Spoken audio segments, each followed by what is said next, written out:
Tonight on Haunted Homes, we investigate a house in Lincolnshire and reports of disturbing paranormal activity. I wouldn't open my eyes at all because I just didn't want to see anything there. The family say they're fighting for their house with a ghostly previous owner. It frightened me quite a bit, actually. And it's tearing them apart. If she stayed, we'd all split up or the house would be sold. Can psychic Mia Dolan help the Stephens? You've moved the pillows. I could just see an outline of a face and of a body. You don't look too good, Bob. You're right. Easy. She's here.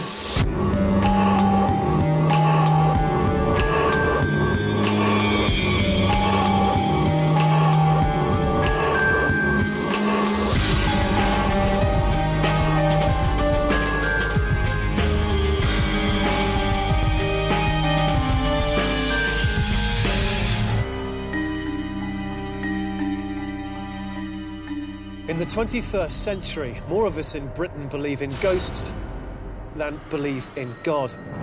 In one recent survey, 68% of people questioned expressed a belief in the paranormal, so-called phantoms, ghouls, and even things that go bump in the night. Tonight, we investigate an ordinary home in Lincolnshire. The family who live there say their lives are being made a misery by an unwanted female guest. Bob Stephens, a member of the Royal Air Force, and Shelley Stephens, a staff nurse, live with their two children, Daniel, 13, and Alicia, 9. That their new family home in Lincolnshire has turned into the house from hell. After 15 years of marriage, living in RAF married quarters, Shelley and Bob finally bought and renovated their first home. It was a very old house, lots of character. I'd been looking at loads of magazines, House Beautiful and things, and thought, yeah, I can do some of this, so let's go for it. It's a lovely house, it's a beautiful house, and it's put a lot of blood and tears into it. Things started to go wrong even before they moved in. Bob was stationed away from home, and Shelley had to start the renovation work alone. Because Bob was initially away when we first started the renovation of the project, I thought it would be a good idea to take photographs just to keep a scrapbook of all the hard work we've done in the place. But the Stephens believe that one of the photographs revealed two ghostly faces that couldn't be explained. When I picked out the faces for the first time, I was just gobsmacked, and it really did freak me out. It was those shadow-like impressions looking out from the upstairs window that convinced Shelley and her friends that she had a visitor in the house. The first two photographs in the scrapbook were of outside of the house. And as soon as I opened the scrapbook and looked, she was just there. I just saw her straight away, looking out of the top window in the middle of the house, and a child underneath. The majority of people can pick these faces out as clear as anything. We just thought, oh, we might have a ghost here. It frightened me quite a bit, actually. More frightening things were to come when they claim one of the ghostly figures started to appear in their bedroom at night. The lady, I've actually seen her. I woke up in the morning, both my husband and I sort of had a bad night's sleep, and I said, yeah, she was in the room. She's been stood at the end of my bed. Bob says he saw her too. The following morning, she mentioned it to me, and I said, yeah, she was standing in that corner, and she said, yeah, that's exactly where she saw her as well. Shelley and Bob claim that one of the ghosts had worryingly started to talk to their children. He'd introduced himself as Michael. My daughter, Alicia, has spoken to Michael Young at night in bed. She sat up and played with him, and eventually she turns around and says, please go away now, Michael, leave me alone. With a name put to one spectral face, what about the other? We've called the lady Mabel, which puts the children at ease a little bit more. But the Stephens claim they've had an even more chilling experience with Mabel. My wife was woken one night by sort of a breathing sensation being on her face. It was kind of in a circular motion. It frightened me, it woke me up, and I just turned over. I wouldn't open my eyes at all because I just didn't want to see anything there. According to the Stephens, the paranormal activity wasn't just contained to the upstairs in the dead of night.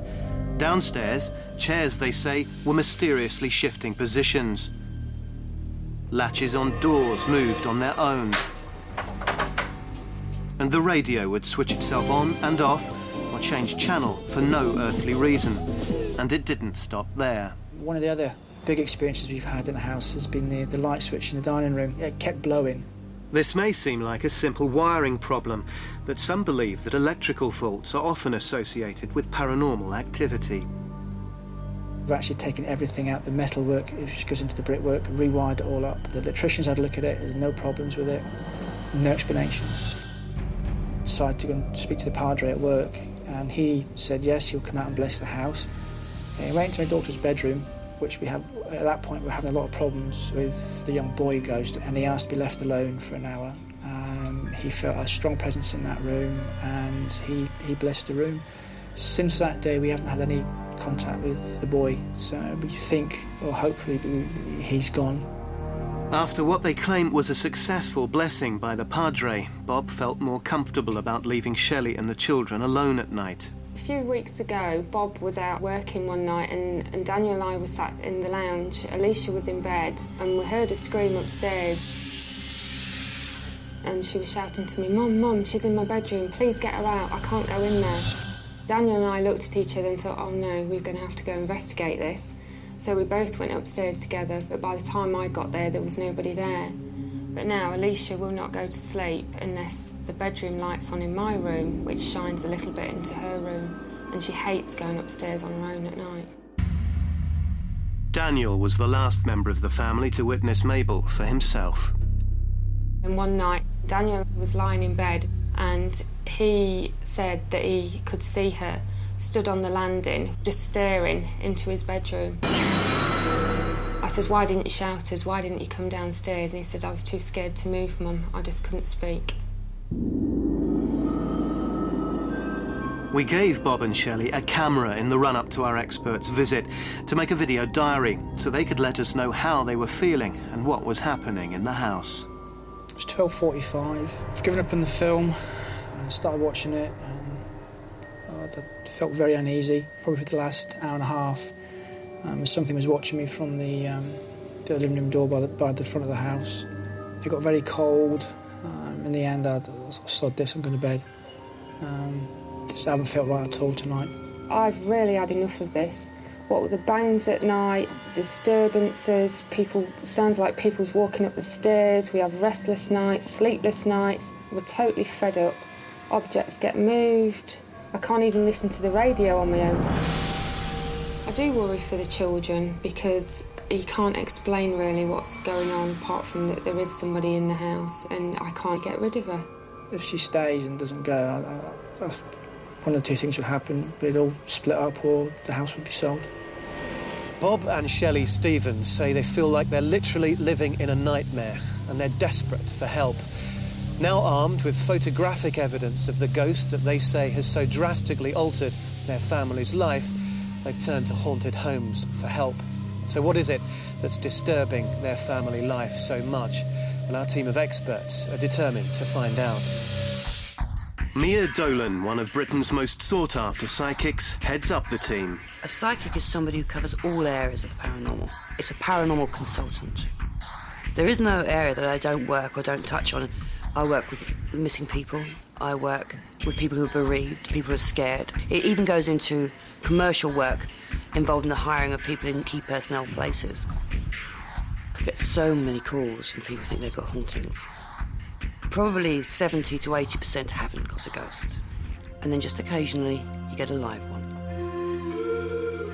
You shouldn't be scared of ghosts. Be cautious. But if it's a bad ghost, they can infect you. They can bring you down, they can make you ill. You need help. Some of the activity that indicates you've got a haunting is extreme temperature changes, smells that come from nowhere, overpowering and then go again, lights and orbs that have no logical explanation, bangs and noises that don't make sense, and of course, if you see a ghost in the room. People say to me, "Oh, I think it's haunted, but if it's a child, I'll keep it because I'm not scared of a child," or "I'm not scared if it's not a bad one." It's not a dog. And if somebody is stuck on Earth, they need to go home. So no, you cannot live with a ghost. They are not part of the furniture and fittings. If Mia decides that a home is haunted, she'll attempt to remove the ghost through a clearing process. My job is to pull the spirit in. I act as if like a magnet, so I drag it to me and hold it. It's actually my guide that takes it over. A guide is a guardian angel, or whatever name you want to give it, everyone's got one. Mine's called Eric. It's Eric that opens a door to the other side. One of the techniques Mia uses is a spiritual practice called psychometry. Psychometry is picking up information from objects. If somebody's held something a lot, or used something, or worn something, then it's going to soak up the vibe anyway. Mia studies the family's most cherished belongings to get more information about the owners. It's a great way to get a feel of a property you're going to. It's like the first clues. Mia studies some of the Stevens' most treasured belongings to get information about the family. 2 objects are of particular interest to her. The ring. Looks like an engagement ring. The woman that wears this has been very stressed and worried. It's the first slight negative we're getting. Now the crucifix.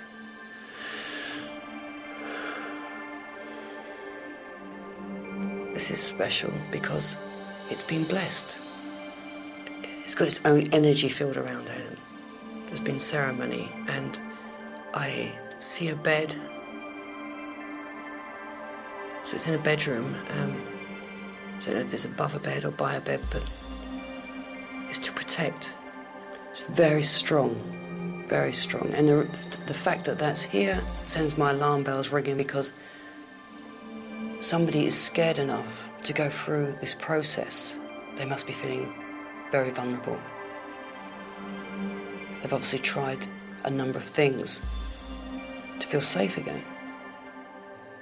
My sense from these objects is that the family are very loving, but being splintered apart by something they can't see, and they've tried different ways of trying to sort it out. It's not been happening. I'm very interested in seeing what's going on in this house. Psychic Mia Dolan claims that just 20% of the people who contact her about hauntings genuinely have a ghost in their homes. But having examined the Stevens' possession, she's now convinced that their fears are for real. Psychics and clairvoyants believe that they have a sensitivity that enables them to pick up on the good and the bad in any home. So what will Mia and the team find in this house? According to some believers, it's not unusual for spirits to want investigators out and to do whatever it takes to get them out. Mia has been driven to the Stevens' house. She has no knowledge of its location or of the Stevens themselves. In the psychometry, the crucifix led Mia to understand that there'd been a previous exorcism in the house, which means she's sure that she's got something tricky on her hands. It's a very strange feeling of like pulling out and coming back. Like there's a vacuum situation going on. Like 2 things trying to be in the same space. This must be the living room. Recently, changes have been made. Somebody doesn't like these changes. Something doesn't like what's being done. It's a great sense of ownership, a battle of ownership. Very uncomfortable, very strong feeling. And I get a feeling like the house drags backwards as if it's on a slant, as if the pool going backwards. I don't know why yet. Straight away coming in here, it's cold, prickly cold. A very strong image of a woman in white, so maybe a white dress or a white nightie, standing by the fireplace. Very strong image. Something's fighting for space here. Something doesn't like what's happening to the house.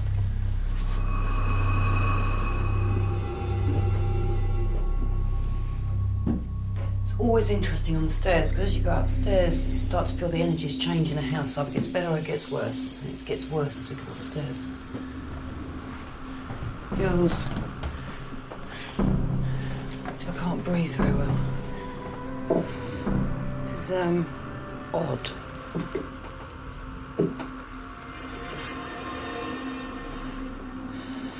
That breathless feeling. The window, this is where somebody's been seen looking out the window, standing by the window, looking back at the bed. Without prior knowledge, Mia has found the spot where the family claimed the ghost stood. Somebody doesn't like going to bed, keeping the lights on, doesn't like the dark. But we're going from the window straight back to the doorway again, because the doorway back out to the landing area. So they've seen something here as well. So all that here on the stairs and landing so far, apart from that window. It's very strange. It's like seas of energy. You're pushing through it. Let's see what's in the other room.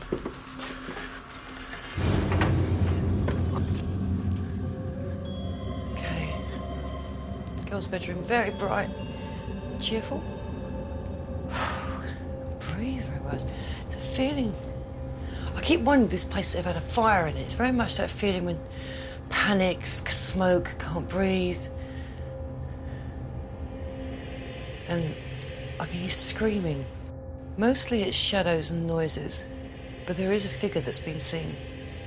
The strongest feeling after looking around the house is that two separate realities are trying to sit in the same place and they're fighting against each other. The reality of now and a long time ago.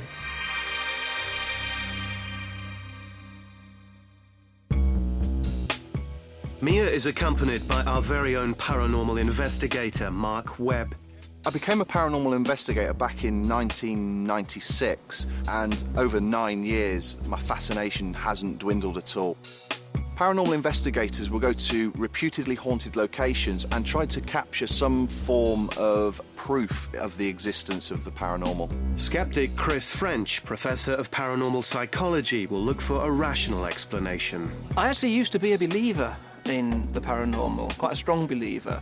And over the years, the reason I've become more sceptical is because I've learnt more and more about human psychology and the ways in which we can actually fool ourselves, the way we misremember, the way that we all tend to perceive things the way we want them to be.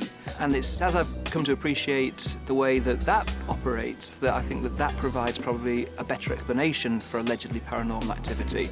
Our experts will be involved in a vigil at the family's home. In this, Mark will use various techniques to detect the presence of a spirit. On a paranormal investigation, we tend to do all different experiments. We'll use trigger objects, which are items which we'll place onto a piece of paper. We draw around them. Obviously, it's in a room that's locked. No one else is allowed in there. And if we get any movement from those, that would indicate to us that either you've got a very strong draft, which we can actually measure, or something paranormal could have occurred in that area. No paranormal investigator is complete without an artillery of detection equipment. A motion sensor is a pair of devices that we will place facing each other. They then send an infrared beam, and if anything then breaks that beam between the two, it will activate an audio alarm. A mini-disc recorder, paranormal investigators use these to try and capture EVP, or electronic voice phenomena. Thomas Edison actually said that you could capture the voices of ghosts on tape, and basically it's been used by numerous paranormal investigators to try and capture something that the human ear can't hear. Thermometers or digital thermometers are all used by paranormal investigators. This is because it's claimed that when a spirit is present, the temperature will actually drop. So we do tend to use thermometers in locations to try and pick up on these big fluctuations in temperature. Chris has his own very important role to play.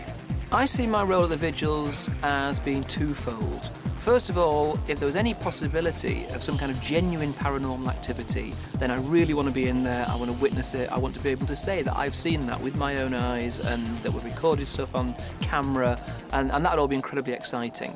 My secondary role will be to actually look at the way that the other people who are involved in the vigil actually interact with each other. A lot of the kinds of experiences that are going to be reported will be down to suggestion. Basically, people kind of getting each other psyched up. And it'll be interesting to see if that is what actually does happen. Mark believes having a skeptic on board will be beneficial to the investigation. There are skeptics out there who are completely closed-minded. No matter what proof we get, it's not paranormal. They will find any sort of rational explanation to fit the bill.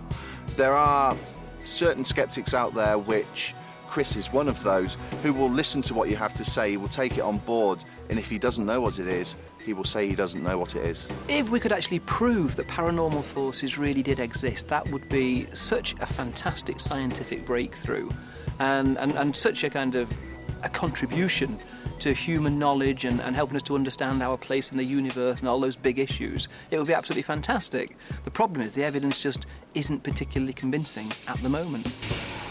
Mark and Chris arrive to tour the house. Bob shows them what's been going on downstairs.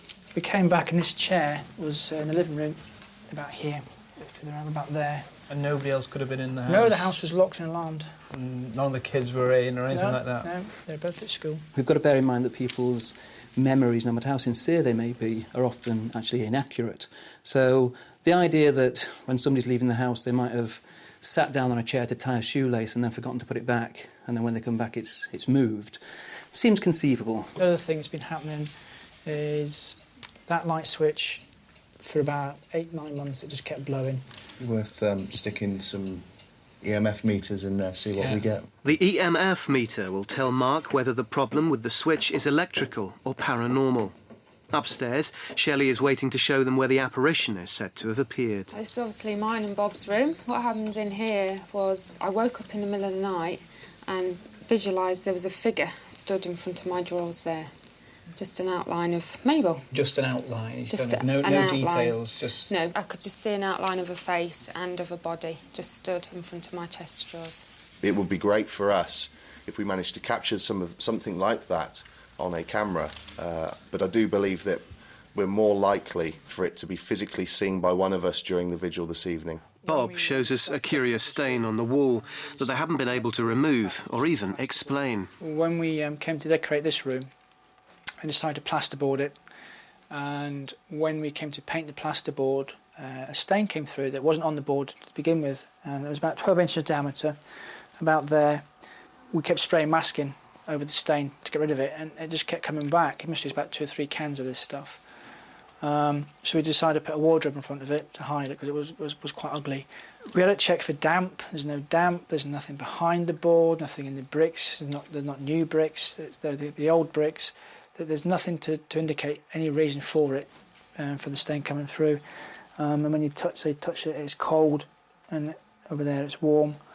Over the past 18 months it's starting to go, but not completely, as you can see. You can still see there, and there's a little bit here. But we've just got no reason for it. I can't understand why it's there. Well, this is an interesting one because of the kind of range of different kinds of experiences that people have had. A lot of them have been subjective experiences, people seeing things when they're kind of woken up in bed and seeing things flitting out of the corner of their eyes and so on. So if we could catch something like that on camera, I mean, that would be absolutely great. That would be really, really interesting. Whether we actually will or not remains to be seen, but let's see how it goes. Now that all the experts have toured the house, it's time for Mia, our psychic, to meet the family. First of all, she talks through the results of the psychometry. Crucifix, powerful crucifix, powerful, been blessed. When I was walking around here, it was a religious feeling. It was like, well, I don't know, priests been here, or it's a real strong religious feeling. And that crucifix works have been done on it. We've had a padre in here. Yeah. He's done a blessing, which settled things down for a little while. Mia correctly picked up that a priest had already blessed the house. Now it's time for her to reveal her findings. First of all, I came into this room, and I smelt smoke. As soon as I hit the dining room area, the back of the house, as if it was off tilt, off balance, as if the foundations had been wrong or something was different about the back of the house. Coming through into the other downstairs room, I got a very strong image of a woman standing by the fireplace, but going back in time. Once again, the smoke smell. Coming up the stairs, my heart started to race. That's always a sign of things are getting stronger. As I got to the landing, that was the worst place for me. As if something was wrong. The whole structure of the house was wrong, and I didn't know why it was wrong. Then I went into your room, and somebody's been there looking out the window. When I say somebody, I mean ghost. And the bottom of your bed has to have been activity. Do you sleep on the left of the bed? Yeah. Yeah, because that side was scared. So you're not sleeping well in that bed. I had this feeling that I can't settle, I'm scared, I've got the lights on, I'm hearing things, I'm seeing things, the heart's racing. Felt very unsettled, and my eyes were drawn back to the doorway. So it's that doorway. It's all going out into that same area. Went across to your daughter's room, and I had a bad feeling that I did hear screaming and smoke, smells, burning. As I came out of there, it was like there must have been a fire. But that's my logical conclusion, not psychically. It's just all those clues building to it. Tell me why the house feels different at the top of the stairs. Why does it feel off balance? Because there's a doorway here. And I think that the stairs originally went that way. I think you've got a situation here where some spirit energy person that has lived before in this property is trying to keep it theirs and does not like what you've done to the property. We've awoken it, if you like, with the renovations, and now we've got to try and get rid of it. Mia's findings support the family's story. I feel concerned because the previous couple before us weren't happy. Maybe she doesn't want anybody being here. It's now reinforced that what I have felt is true, and there's something else in this house, and I don't feel right now. I don't feel right at all. Every room I go to, there's something there, there's some feeling, there's some movement. So tonight, we'll be hunting for it rather than sitting and waiting for it. One house, 3 experts and 1 terrified family. Now armed with the evidence and testimony of the Stevens family, our experts are ready to stage a vigil held during the dead of night. It should provide ideal conditions to establish whether or not there's paranormal activity. It's time for Mark to set up his equipment. We've been told numerous stories about activity that they've experienced. Quite a bit of it seems to revolve around the electricity in the house, the light switch blowing, the hi-fi turning up and down. So during the vigil, I would actually like to place an EMF meter into the dining area, see if we can pick something up, some sort of reading to give an explanation as to what's going on there. The problem with the switch is just one of the paranormal phenomena in the house. Mark sets up cameras and audio equipment to record any other events. With all this potential, even Chris, our skeptic, is excited. Maybe that there's some kind of unusual electromagnetic field activity which has been shown to be associated with unusual subjective experiences, such as the kind that we've had reported. Mark also sets up a thermal imaging camera which records temperature changes that some believe can indicate paranormal activity. The family do claim to have had cold blasts going through that dining room, so hopefully the thermal imaging camera and the thermometers will both pick up on that, and we'll have some sort of verification on temperature changes in that area. For tonight's vigil, we'll position static cameras in the living room and in the dining room where the vigil will begin, and also upstairs in Bob and Shelley's room. At 11:45 p.m, Mia, Mark and the Stevens take their places in preparation for the vigil. Skeptic Chris positions himself in the Winnebago, where he can view the proceedings via a monitor. Let's start by settling down in this room, let the house settle, let it get dark. 3, 2, 1. It's midnight, and with the lights off, it's time for the vigil to begin. Everyone feeling okay? Yeah. I could see through that doorway, now it's gone black. Do you know, I just thought that. Shelley and Mia have noticed that the doorway has darkened, a sure sign, some would say, that there's a presence looming. But the shift is too subtle for our cameras to detect. Can't make out anything. Like the whole's dark, doesn't it? Yeah. I'm going to have to ask, can anyone else see that human shape? I'm not looking. Yes, it's definitely interesting. To the right of the alcove, much nearer. Meanwhile, the thermal imaging camera shows changes in temperature. Some believe that this is another indicator of paranormal activity. Let's go upstairs, put your torch on. Mia and Mark decide to investigate upstairs and leave Bob and Shelley alone in the dark. They make their way to the master bedroom, which is where the Stevens claim the apparition appears most often. My heart's racing. Everything on me is starting to prickle up now. You know that feeling that it's coming. Downstairs, it seems quiet, but Bob appears to be tense. Nothing seems to manifest itself in Bob and Shelley's room, so they decide to move on. Okay. I think we'll go into the daughter's room. Yeah. I think there's the most activity up here. Whoa, wobbly. I've just seen someone in the door. Mia goes to the door to check if anyone else in the house is out on the landing. No, there's no one else up here. Nothing going on across there. Could Mabel the ghost be making an appearance? Okay. See if he comes back. Then, suddenly, Mia begins to experience another significant change. Come stand here. I'm freezing here. I mean, I just feel really warm all upstairs. You can't feel warm. Yeah. And bloody hell, you feel really warm. Yeah.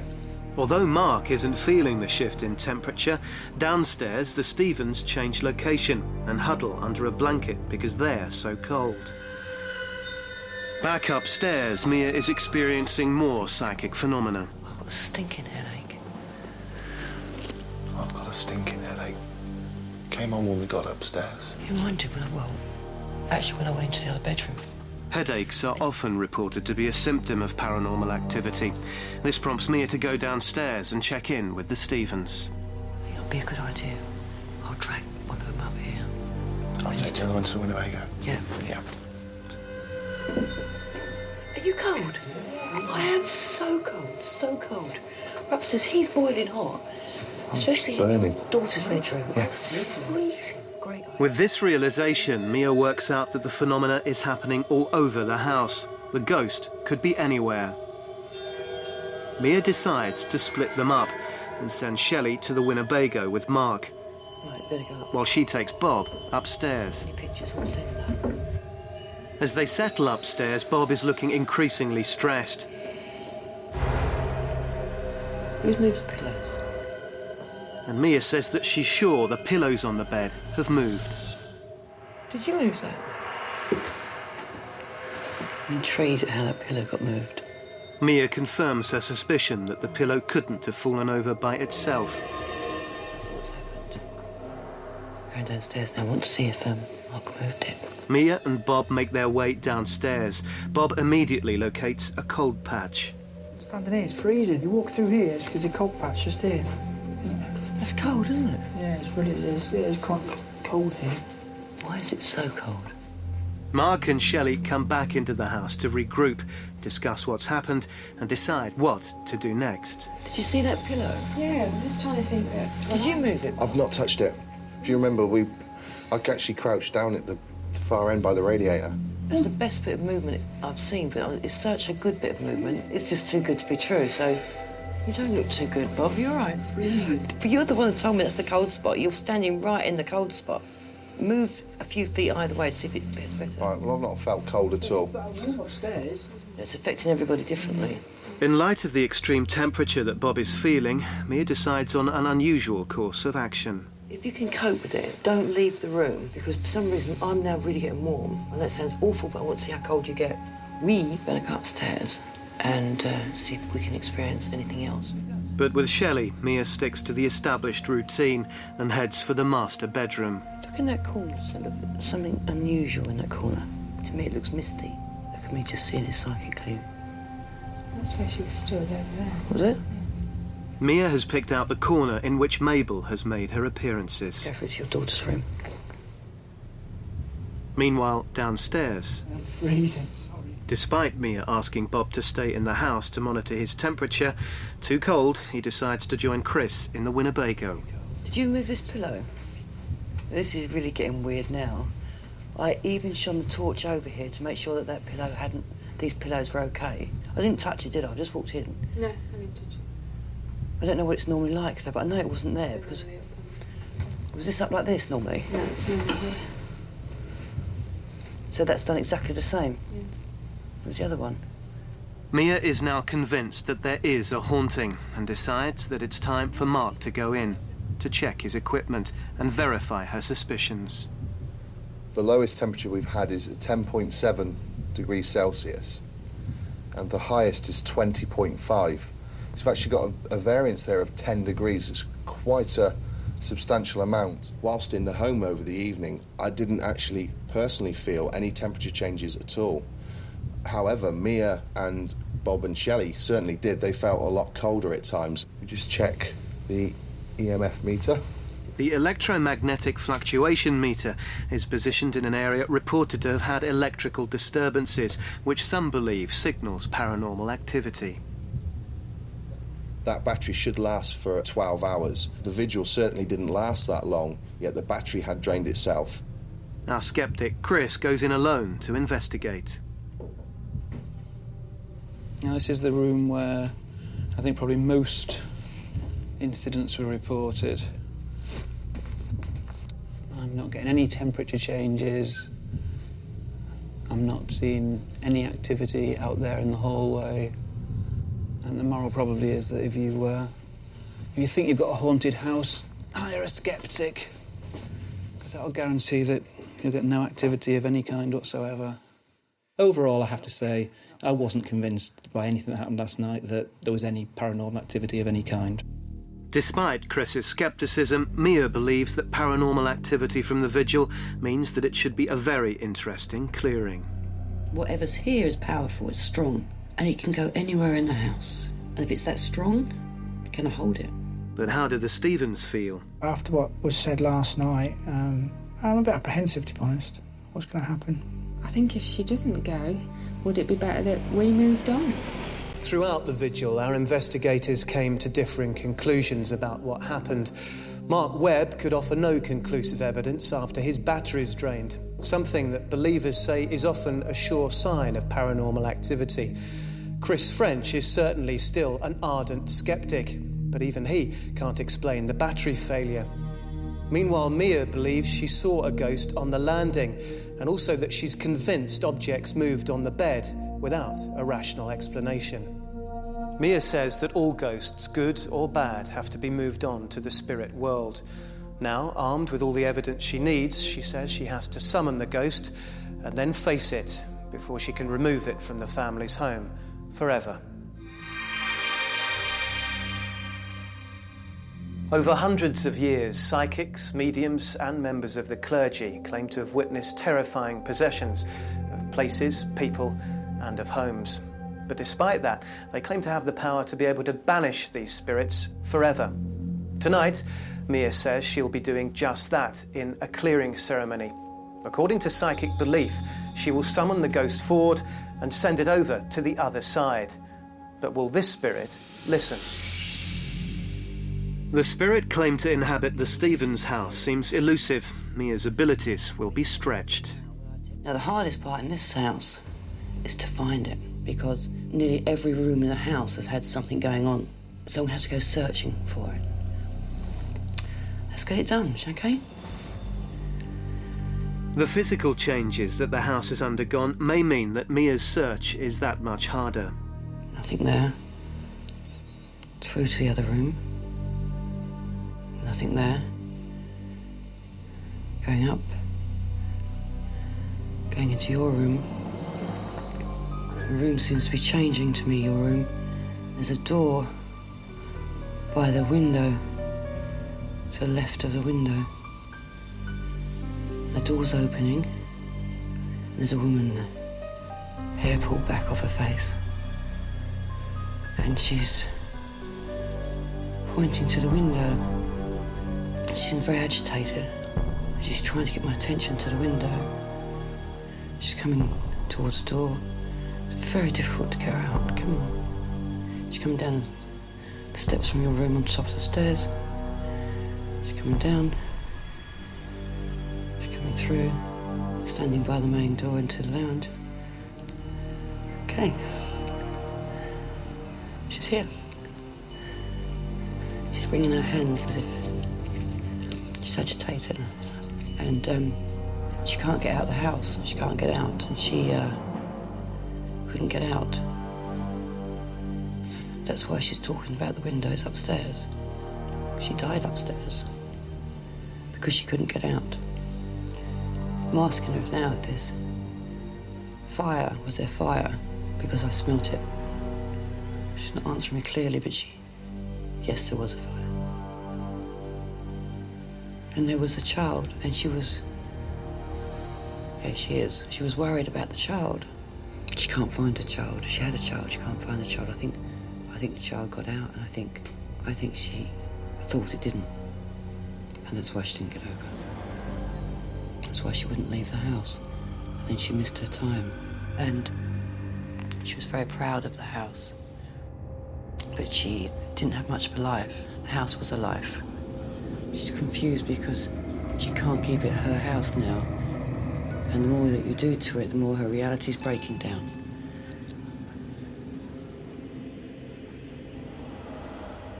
Just as Mia says that she's preparing to send the spirit over, something very strange happens. It's like she's just gone right in front of me, so she hasn't gone over. Hold on a minute, we've got to try and find her again. She's not meant to do that. She's come back in your room again, by the window. She's very confused, agitated. She wants to get out of the house. And she's now a bit not understanding, not reasonable, losing it a little bit, frightened, over the top, bring her down the stairs. Come on, girl, come on. She's coming through, come on. Okay, I'm going to send her over. I won't be able to hold her much longer.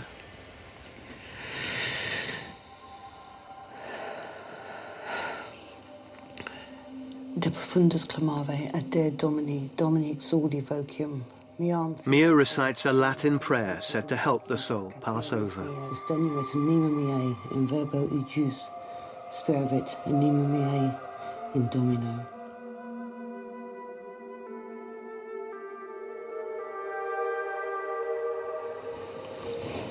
Go. Oh, God. For just that amount of time, I thought I wasn't going to manage it. 80% of her was a nice night. Then all of a sudden, she was weird. Lost it. She was banging against the door, then went up to banging herself against the window, didn't want to come, agitated, getting angry. And that's not the nice side, that's the lost it, losing it, scary side. Well done. During the clearing, which takes Mia an intense 20 minutes, she claims to have interacted with the ghost that the family call Mabel. Now, she says that Mabel explained that she was distraught over the death of a child killed in a fire. Our researchers were unable to uncover any specific evidence to prove that account, but nevertheless, Shelley remains convinced by Mia's explanation. The Stephens believed they were living with a ghost. When I picked out the faces for the first time, I was just gobsmacked, and it really did freak me out. Felt very uneasy. Something was watching me. The fear and confusion. And we heard a scream upstairs, and she was shouting to me, Mum, she's in my bedroom, please get her out. Was dividing the house. Maybe she doesn't want anybody being here. If she stays and doesn't go, they'd all split up or the house would be sold. Our experts arrived to help detect and eliminate the spirit. We've awoken it, if you like, with the renovations, and now we've got to try and get rid of it. It may be that there's some kind of unusual electromagnetic field activity. And got an insight into what the family have been experiencing. Can anyone else see that human shape? I've just seen someone at the door. It's actually got a variance there of 10 degrees. It's quite a substantial amount. Mia struggled through a difficult clearing ceremony. She's very confused, agitated. She wants to get out of the house. Okay, I'm going to send her over. Did Mia achieve what she came here to do? 1 month has passed since the clearing, but has life improved for the Stephens? Since Mia was here, definitely certain that Mabel, as we called her, is now completely gone. You lie in bed at night and it's too quiet. She's definitely gone. There's nothing left in this house. Nothing's been moved. We're hearing no noises. I can put the radio on and it not being interfered with. But have the children noticed anything different? The kids have both said the house feels quiet, and Alicia certainly as she plays in the bedroom more. Not afraid to go upstairs on her own. I'd like to thank Mia a tremendous amount for what she's done. It does feel like a fresh start because I think Mabel was interfering too much in our lives and causing all the upset. So, yeah, it's a fresh start for us all to move on. Bob and Shelley Stephens say they've got their home back and no longer have to share it with the ghost they called Mabel. For them, life is getting back to normal. But how many other families have to live with an unwanted guest? Are those noises at night your house settling down, or are they something else? Perhaps a spirit or spectre? Haunted homes, it appears, aren't just in horror movies. Perhaps tonight's evidence suggests that they're in streets like yours, occupied by families just like you. Sleep well. Good night.